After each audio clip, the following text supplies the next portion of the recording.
There's no shortage of people wanting to skimp on NPC housing. After all, fancy houses don't give you any tangible benefits, so it makes sense in most cases to do only the bare minimum needed to move an NPC in.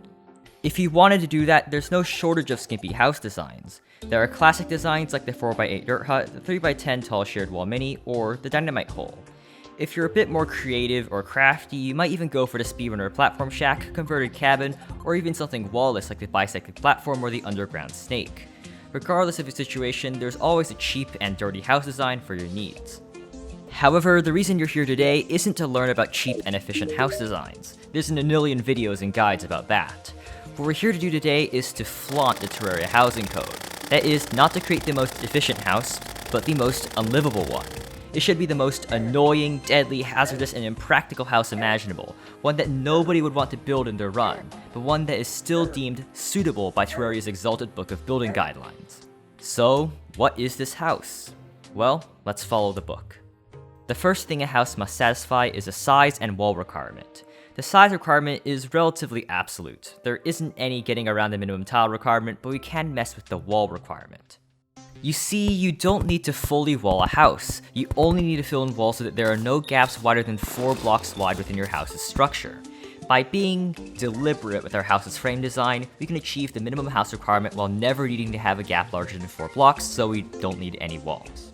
This ensures that the NPC has a terrible experience. In fact, they'll actually never move in without walls.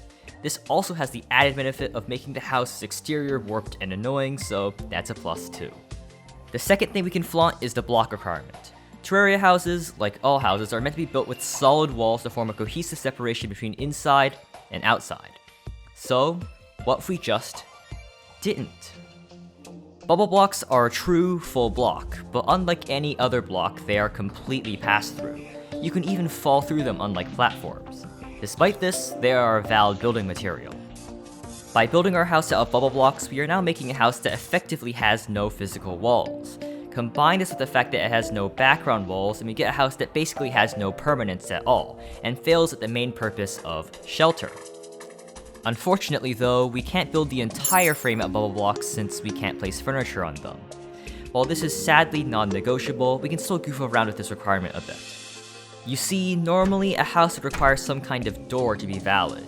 However, we can make these 3 solid blocks pull double duty and replace 1 or 2 of them with platforms. This achieves the same original purpose of supporting the furniture, but at the same time, these platforms are now considered valid doors.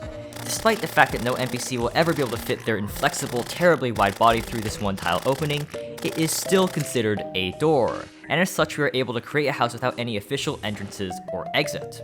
Take that, firefighters. And lastly, we have ambiance. You'd think that nobody wants to live in the inside of a steel mill or at the bottom of Lake Superior, but the housing code says it's absolutely a-okay. What I mean is that liquids are excluded from housing calculations completely. This means that, yes, I can pull a 2024 hurricane and drown my house in water, and NPCs will still be dying to move in on account of the sub-$1,000 rent and board certification. Other liquids like honey, shimmer, and yes, lava also show the same effect of being left out of calculations. Watch as this newly minted salesman teleports home on his own for a good night's sleep and immediately gets incinerated by 40 tons of molten hot lava. Remember kids, it isn't murder if he did it by himself. In the end, this lava-filled, shape-accursed, wall-less, door-lacking, minimally spaced bubble home is the most cursed functional house that I could create within the bounds of suitability. Bonus points for managing to make the NPC move into an evil biome using sunflower spam, though I guess you wouldn't really be thinking of that while burning to death in lava. So next time you have a bone to pick with the angler, simply offer to reassign his unit. You won't get any complaints from him afterward. After all, you are a good landlord, aren't you? Hello, if you enjoyed this episode of NPC Sadism, consider subscribing as only a quarter of you currently are. Similar videos are on the left and right. Either way though, thank you for watching, and good day, and goodbye. See you next week.